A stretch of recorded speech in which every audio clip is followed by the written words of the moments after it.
describe him to me. And Muslims, look at the description of your Rasul. And for some, this would be the first time you hear what your Prophet looked like. I saw a man of striking appearance. ظاهر الوضاء أبلج الوجه, radiant face, حسن الخلق, beautifully created. لم تعبه الثجلة, his belly wasn't protruding. ولم تزر به السعلة, nor was his head disproportionate and small. وسيم قسيم, proportionate and delicate, finely made, a specimen of a creation. في عينيه دعج, in his eyes there was a contrast. The dark was immensely dark, the white was excessively white. وفي أشفاره وطف, and his eyelashes were long. وفي صوته صهل, and in his voice was a natural echo. وفي عنقه سطع, and his neck was elegantly long. وفي لحيته كثاثة, his beard was full and thick. أزج أقرن, his eyebrows were arched, but they were not joined. It was separated. In Samat فعليه الوقار, when he was silent, dignity covered him. وإن تكلم سماه وعلاه البهاء, and when he spoke, it was audible and clear, almost commanding and overtaking. أجمل الناس وأبهاهم من بعيد, from afar the most striking and outstanding in appearance. وأحسنهم وأجملهم من قريب, and when he came near, the best of them and the most handsome of them in closeness. حلو المنطق, such an exalted and sweet level of logic. Like when he used to speak, it was so coherently logical, it was smooth and easy to understand.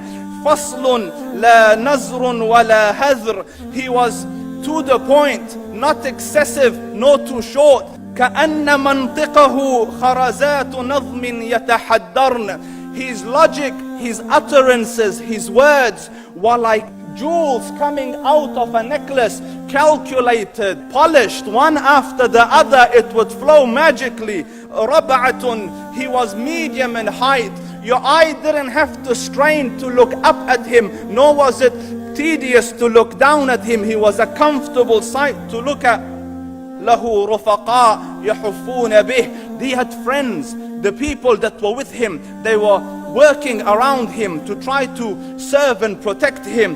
إن قال سمعوا لقوله, when he used to say something, they used to hearken to what he used to say. وإن أمر تبادروا إلى أمره, when he commanded, they used to compete to fulfill the command. This is Muhammad Rasulullah. This is Muhammad Rasulullah. Anas ibn Malik says, he says, I came out one night, it was the full moon night.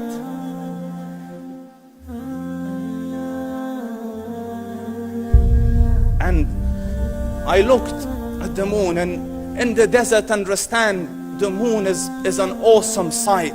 It is smooth, it is radiant, it is clear, it is gentle compared to the scorching sun at which they are used to.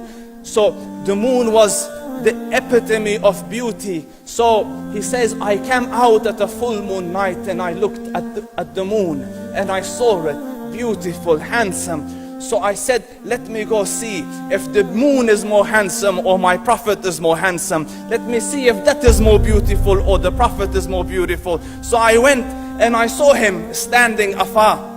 So I looked at his face and I looked at the moon, and I looked at his face, and I looked at the moon, and I looked at his face, and I looked at the moon, and he said, Wallahi, he was more handsome than the moon in its entirety. That is just the look of your Rasul.